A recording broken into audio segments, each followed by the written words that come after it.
Okay, you've been rocking the stage for quite some time, but I would like to know what's the perfect combination for concerts to choose between new and old songs, because you just keep on producing new music. Oh, it's hard because we have so much stuff to choose from now. We have to pick. We try to do a little bit now from each era of Monster Magnet. That we've been around for so long and have so many records. So sometimes, we can't make everybody happy. We have fans always say, "Oh, why didn't you play this song?" And sometimes you can't play them all. We'd be here for 6 hours, which we would do, but we can't do it.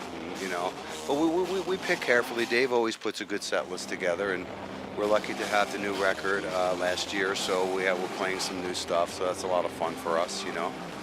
It's good. You keep on changing the playlist from concert to concert because you're on the tour at the moment. So Yeah, we have to change it because of the length of time. The times we get to play, some concerts are shorter, some are longer, so we have to change the set list like that. So, but we have like, how do you put it, a bowl of songs right now that we will play. You know what I mean? So it's fun. if you take a look at your CDs, do you have the feeling that something is missing? No.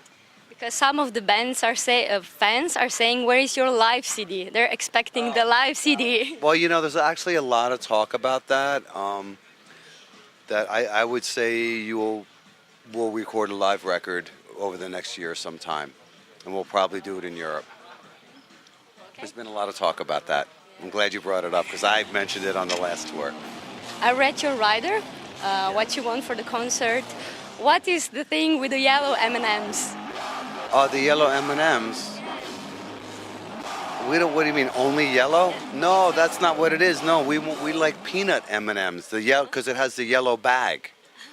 That's what it is. It's the M&Ms in the yellow bag. We don't have only yellow M&Ms. We're not like Van Halen or anything that was like no brown M&Ms. We like M&Ms. We prefer the peanut M&Ms. So that's what they are.